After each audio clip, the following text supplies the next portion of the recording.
Quando eu digo divisor de águas, é porque a cara do espetáculo começou a ficar profissional com a chegada do Pacaembu. Eu acredito que se não fosse o Pacaembu, íamos nos desenvolver, sim, mas talvez não na mesma velocidade do futebol carioca. São Januário também foi um divisor de águas. É também ali, no Pacaembu, que a gente tem a presença do Pelé. Não é qualquer presença, né? O Pelé estreia no Pacaembu com 16 anos, em 1957, jogando pelo Santos contra o São Paulo Futebol Clube.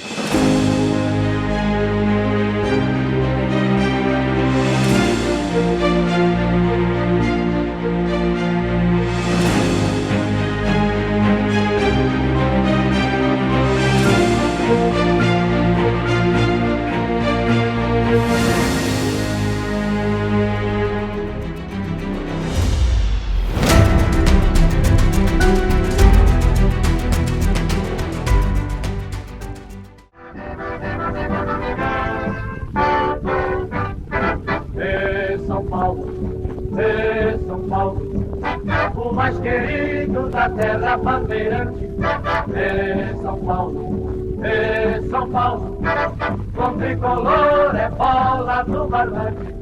Eu posso dizer assim que, tipo, dos anos 40 até início dos anos 70, enfim, era a casa do São Paulo, mesmo que fosse, enfim, domínio público, por assim dizer, era onde o São Paulino se sentia em casa, mas de modo geral, era onde o futebol paulista se sentia em casa. Todos os clubes jogavam ali. São Paulo não tinha um estádio próprio. Na verdade, o São Paulo, desde que se fundiu com o Tietê, e a torcida e os dirigentes que não queriam essa fusão se rebelaram e mantiveram o São Paulo vivo fora do Tietê, mas perdeu todas as posses. Primeiro que o Tietê surrupiou na mão grande mesmo o estádio da Chácara da Floresta. Aí o São Paulo sem estádio, a torcida tentando reconstruir o clube, não tinha o campo nem para treinar às vezes, tinha que ficar treinando em clubes de várzea, geralmente mais em clubes de várzea, porque era até caro alugar estádios de clubes profissionais do período, então geralmente o São Paulo treinava em clubes de várzea e se concentrava nos fundos da Igreja da Consolação,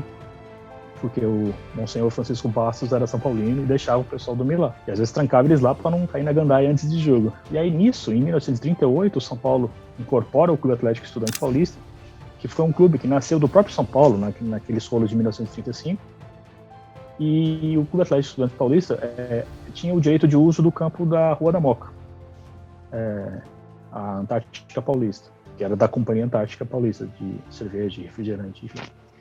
Mas era um lugar pequeno. Mas aí em 38, 39, início de 40, o São Paulo jogou por ali. O São Paulo, quando foi refundado, ele jogou um tempo lá num campo alugado na Rua da Moca, que era um campo que pertencia à Antártica, e ele não tinha muito para onde correr. E culminou com pouco tempo depois da inauguração do estádio, em abril de 40, né? Com a inauguração do Pacaembu, e curiosamente o Pacaembu foi inaugurado e a prefeitura interditou a Rua da Moca por questões de arquibancada, segurança, ser pequeno, enfim. Aí o São Paulo largou de vez a Rua da Moca e costurou um direito primário, um direito, não sei se é bem a palavra, não era uma exclusividade, mas conquistou o direito, negociou o direito de ter preferência para jogar no estádio do Pacaembu. Porque cada clube na sua época tinha o seu estádio. O Palmeiras tinha a Palestra Itália, o Corinthians tinha a Fazendinha, e que para o período eram estádios compatíveis para receber o público e tudo mais.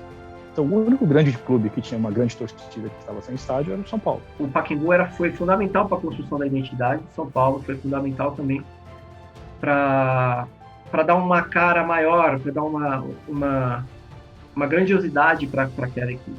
Então o São Paulo costurou esse acerto para ter o direito preferencial. Aí quando o São Paulo não jogasse, em outra hora, outros clubes podiam jogar normalmente no estádio.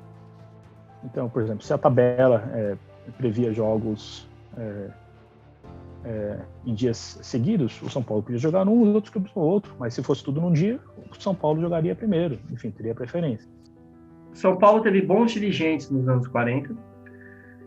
E logo no começo da década, o São Paulo teve por um período breve o Paulo Machado de Carvalho como dirigente, essa ala política do clube, que tinha o Paulo Machado de Carvalho e o Roberto Gomes Pedrosa, que é um importante nome do futebol paulista também, e um médico chamado Décio Pacheco Pedroso. Ele era um médico jovem, tinha seus 30 e poucos anos, ele formado ali na faculdade de medicina da USP, lá na Dr. Arnaldo. Ele assumiu no começo da década, 1940, eu preciso confirmar a data, mas acho que 1941, ele assumiu e foi na gestão dele que as coisas começaram a melhorar para o clube.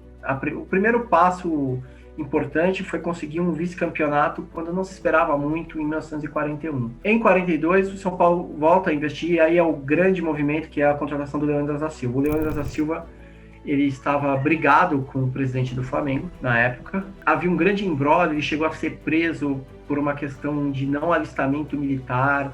Ele ficou algumas semanas numa prisão militar. Ficou parado e era dado como acabado para o futebol. São Paulo acreditou no Leônidas e trouxe o Leônidas para São Paulo em 42. E foi uma comoção popular. Naquela época, tal como hoje, alguns núcleos de imprensa e tal eram clubistas, enfim, natural. E algumas desses jornalistas, dessas personalidades, eram bem caricatas, mas no estilo de que estavam na função deles. Então, quando o Leônidas foi contratado, chamaram o Leônidas de bonde, porque estava parado há muito tempo, estaria velho. Então, o São Paulo teria contratado um bonde de 200 contos. Aí, eu acho que no terceiro jogo dele, já contra o Palmeiras, ele fez um gol de bicicleta e o locutor acabou com essa história. O bonde de 200 contos fez um gol de bicicleta. Acabou por aí. Agora ainda vem com o Leônidas, se puxa, entra de bicicleta, gol! De bicicleta! 1-1 no marcador. O bonde de 200 contos fez um gol de bicicleta. Leônidas empatou a peleja. O Sassi foi na mesma linha. Essa imprensa, assim, por assim dizer, rival, mas rival meio que só para promover o espetáculo, enfim, fazendo só parte dele, não era nem de verdade. Começou a chamar o Sassi de desastre, porque supostamente estaria velho, teria acabado o futebol argentino, por isso que estaria vindo para o Brasil. Se fosse bom mesmo, não viria para o Brasil, essas coisas. Também, em pouco tempo, ele acabou com essa alcunha e virou o maestro, né, como ele já era conhecido antes. O primeiro título do São Paulo veio em 1943, depois que em 1942 bateu na trave, né? Em 1943, reza a lenda que no Conselho Arbitral, ou enfim, alguma reunião prévia do campeonato, os dirigentes lá na federação teriam falado, canseira tudo isso, nem precisava todo esse trabalho. Para definir o campeão paulista é só jogar uma moeda pro alto. Se der cara, vai ser o Palmeiras. Se der coroa, vai ser o Corinthians. E aí o representante São Paulino na reunião falou, poxa, e o São Paulo para ser campeão? E teriam respondido que o São Paulo ser campeão só se a moeda caísse em pé, né? E aí, justamente em 1943, caiu em pé pela primeira vez. O São Paulo, ele conquista uma série de 13 vitórias seguidas nessa época, e consegue uma arrancada que não foi batizada como uma arrancada heróica nem nada, mas consegue uma arrancada que culmina com um título paulista contra o Palmeiras, num empate de 0-0 no Pacaembu. E é o primeiro título desde 1931, que foi uma catarse muito grande. Leônidas e Sassi passaram a ser os principais nomes do São Paulo. E aí o Sassi fez a moeda cair em pé em 43, junto com o Leônidas e companhia, e ainda repetiu 45, 46, retornou para a Argentina depois de que o São Paulo ganhou 3 títulos, num período de 4 anos. Então acho que o grande nome seria aqueles que, quando foi contratado, chamaram de desastre. Mas enfim, ele provou que todo mundo estava errado, e o Sassi foi, acho que a principal figura, porque ele que assentou e organizou o time de uma maneira mais confiável. O time passou a ser mais estável e, foi o início mesmo do rolo compressor São Paulino. Mas esse time de São Paulo teve o melhor jogador brasileiro da história até aquele momento, que era o Leônidas. Teve um dos melhores jogadores argentinos da história até aquele momento. Não só até aquele momento, porque em 1980 o Sassi foi escolhido um dos 5 maiores jogadores da história por um prêmio chamado por um prêmio de honra ao mérito que eles dão lá na Argentina, IOMEX, se não me engano, junto com o jovem Maradona, que já foi incluído, o Moreno, Pedernera, e o Di Stefano. Então não era qualquer jogador. E você ter esses dois jogadores na mesma equipe, juntos, e ainda ter Bauer, que foi capitão da seleção brasileira, um dos melhores jogadores da Copa de 50, Rui, Noronha, titulares ou integrantes da seleção brasileira durante 5, 6 anos. Você ter Luizinho, que foi titular em 2 Copas do Mundo. Você ter um goleiro como King, que é um goleiro histórico do São Paulo. É isso, o São Paulo no Pacaembu nos anos 40 conseguiu, por assim dizer, 5 títulos em 7 anos, deixou escapar em 44 e 47. E além de tudo, o São Paulo emplacava recordes incríveis. Fez a segunda maior goleada da história do Campeonato Paulista. Foi um jogo do São Paulo 12-1 em cima do Jabaquara, no Pacaembu. A maior, curiosamente, é um jogo do Paulistano contra a Associação Atlética do Palmeiras, 12-0, 2 clubes que deram origem ao São Paulo. E além dessas imensas goleadas, fez um 9-1 no Santos em 44, a maior goleada do Clássico até hoje. E o interessante é que o torcedor São Paulino ia ao Pacaembu sabendo que iam encontrar 2 jogos de grande qualidade do São Paulo. No dia do 12-1 no Jabaquara, a rodada completa deu 23 gols, se eu não me engano. E, era comum somar as rodadas, darem mais de 20 gols nos 2 jogos do São Paulo. Então era uma coisa assim que era uma experiência única para o São Paulino ir ao Pacaembu e se deleitar, né, com todo o futebol que era visto. E aí nos anos 40, eu já fiz algumas pesquisas e tal, a gente não tem os relatórios de público do Pacaembu completos daquela época, daquela década, porque eles divulgavam mais a renda do que os públicos, mas estimando pela renda, dos 11 anos, né, de 1940 a 1950, o São Paulo foi o time que mais arrecadou, líder de rendas no Pacaembu, em 8 vezes. Então, isso reflete um pouco que provavelmente foi o que teve mais torcida no Pacaembu naquele período. Eu acho que o clube não foi tão competente em celebrar esse time como o Palmeiras foi competente em celebrar suas academias, como o São Paulo é competente em celebrar a Era Tele, e até os minutos, mas nesse caso, para mim é o segundo melhor time da história do São Paulo, o segundo maior time da história do São Paulo e um dos maiores da história do futebol brasileiro, sem dúvida.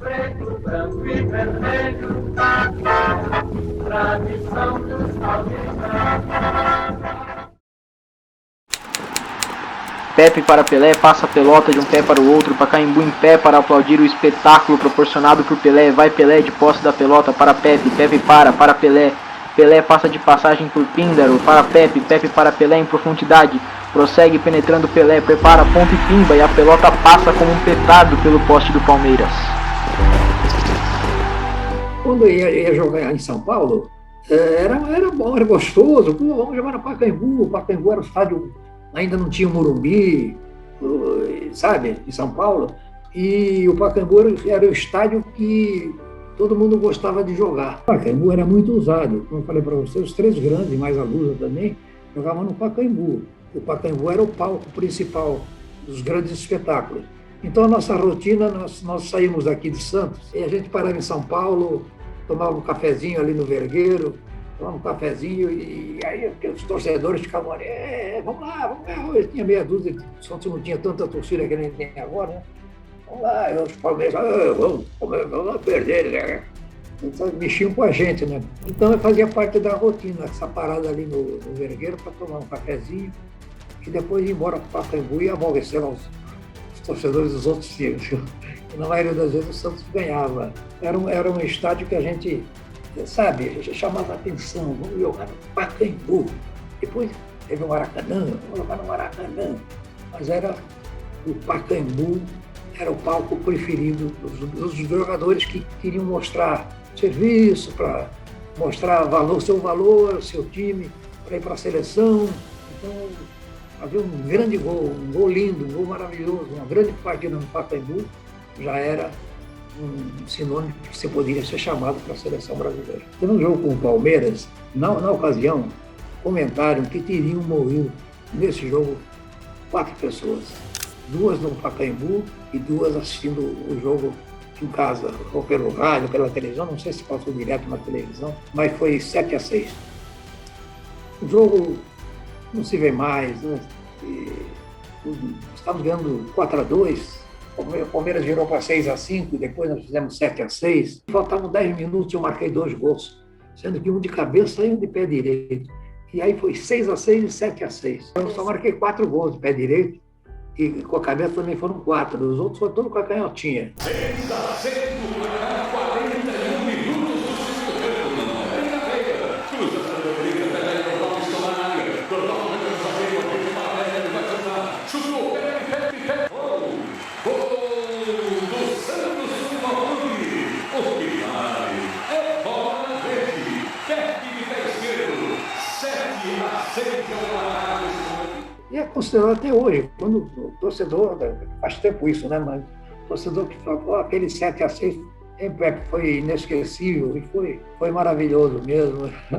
Eu conto a história porque eu cheguei, o Santos não tinha ônibus, você vê, nós íamos em carros de praça, o Santos ia em 4, 5 carros de praça para levar os jogadores no Pacaembu. Nesse 7-6, eu marquei 3 gols, eu até comento até hoje. Peguei o ônibus para casa, meio pão duro que eu era, né? Não peguei nem táxi.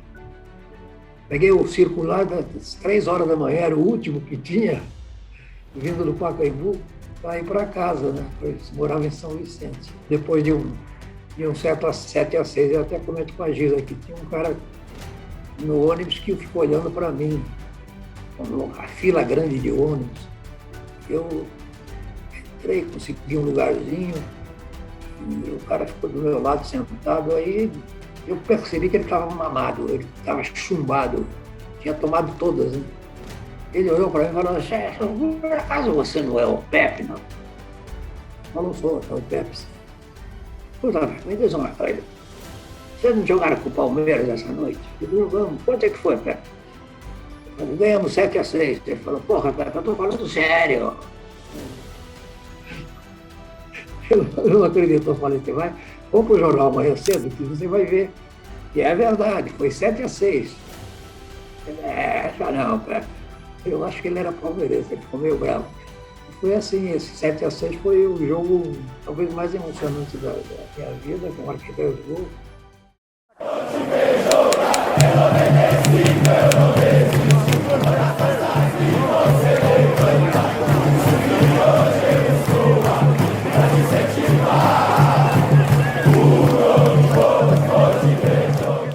Naquele campeonato eu acho que eu fiquei de fora só esse jogo e um outro. E eu fui titular em todos e quase eu não saí. Eu joguei muitos minutos naquele campeonato. Joguei muito naquele campeonato.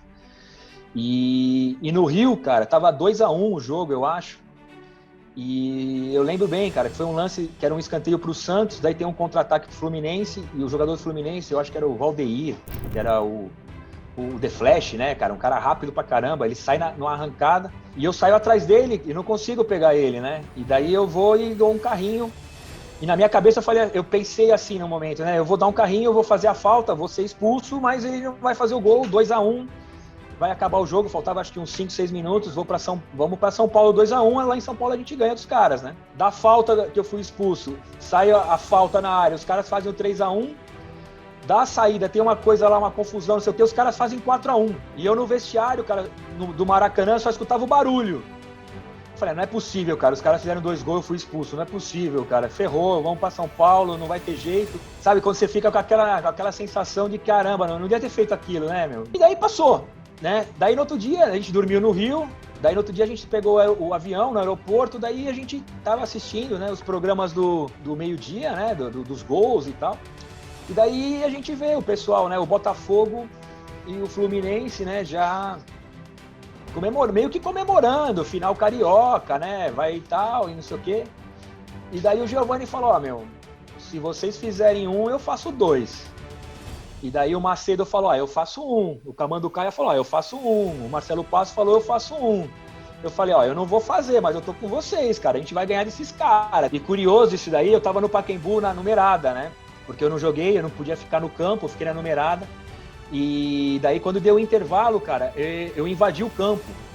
Porque eu queria estar junto com o pessoal no meio do campo, eu pulei o alambrado. E daí o policial queria me tirar. Daí o policial, porque não dava tempo de eu entrar no vestiário e entrar no campo, né? Daí eu pulei o alambrado, entrei no campo, o policial veio com o cachorro, querendo me tirar, daí ele viu que era eu, me apresentei, falei, eu sou o Jamel, daí o cara falou, Jamel, tudo bem, pode entrar. E daí eu fui no meio do campo, ficar com o pessoal, voltei. Treme Fluminense, canta Pacaembu, mesmo que não vê. Mas como você é lindo, Santos! Como você é lindo, Santos, meu amor! Santos do Pacaembu! Era um reservado, né? Não era junto com todo mundo, também não era arquibancadona também, né? Era na numerada, num lugar legal, mas não tinha segurança, não tinha nada, a gente tava junto ali, né? E os caras viravam pra gente e gritavam, caramba, conseguimos, não sei o quê. E quando errava também gritavam assim, caramba, meu, olha lá, que merda que o cara fez, não sei o quê e tal. E a gente falava, eu também acho, eu tô igual você, nós estamos na mesma, não é que... do mesmo jeito que você tá bravo que o cara do nosso time errou, eu também tô. E do mesmo jeito que quando o Giovani fez o gol, o Macedo fez o gol, o Marcelo Passo fez o gol, eu fiquei louco e abraçava do meu lado quem tava e igual, a mesma coisa, né? Então era uma emoção muito legal. E os torcedores, pô, demais, né, cara? A vibração da torcida, depois que ganhou, então, ainda, puta, todo mundo se abraçando. Eu abracei cara chorando com o cara lá que eu nunca vi quem era, meu, e parecia que era meu irmão da vida inteira. E a gente comemorando, os caras, eu te amo, e sei lá, e agora vai, vamos ser campeão. Termina! Santos Futebol Clube na final! 5-2, histórico no Pacaembu! E depois de alguns anos, né, a gente conversando e tal, o Vampeta jogava naquele time do Fluminense, e a gente conversando, o Vampeta falava assim, o Vampeta conversando com a gente, né? Depois de muito tempo, ele fala, cara, a gente foi pro vestiário e a gente não entendia nada, cara. Que a gente tava no vestiário do Pacaembu e o vestiário tremia, vibrava. E a gente falou, meu, o que tá acontecendo aqui, cara? E eles foram só perceber, quando eles voltaram pro segundo tempo, que eles subiram a escada, eles viram que a gente tava no campo, eles não entenderam nada. Falaram, por que esse monte de gente no campo? O que os caras estão fazendo aí? E foi mais um golpe para eles, né? E eu acho que aquele dia, meu, ninguém do Santos no intervalo, ninguém da torcida do Santos foi no banheiro, foi comprar uma cerveja ou comer uma pipoca, nada. Ficou todo mundo no mesmo lugar cantando, parecia que o jogo não tinha parado, foi uma coisa só. Vamos ser tri, Santos! Vamos ser tri, Santos! Vamos ser tri, Santos! Da Libertadores é muito marcante, mas ela começa de um jeito meio errado para mim. Eu não gosto de entrar muito cedo no estádio, e cerca de 1 hora antes do jogo, todos os fogos e sinalizadores que estavam programados para serem estourados e acesos na hora do jogo, estouraram e acenderam. Então, o clima 1 hora antes do jogo era de tensão, era muito tenso, né? O Santos tinha empatado em 0-0 a partida de ida, então estava todo mundo muito nervoso.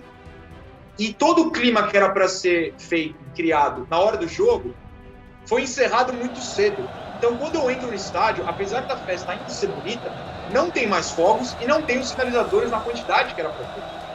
Isso não é muito falado, porque até é sem graça, mas para mim me marcou muito, porque era para ser uma noite épica, luzes, festa, barulho, e na hora H não é. É muito menor do que era para ser. E aí o que fica numa final é um clima de tensão, né? Todo mundo fica muito tenso, ainda mais porque o primeiro gol do Santos sai só no segundo tempo. E é isso aí, tem que partir. Boa bola do Ganso pro Arouca, tentou o drible, ficou na cara, rolou pro Neymar, pode bater de primeira!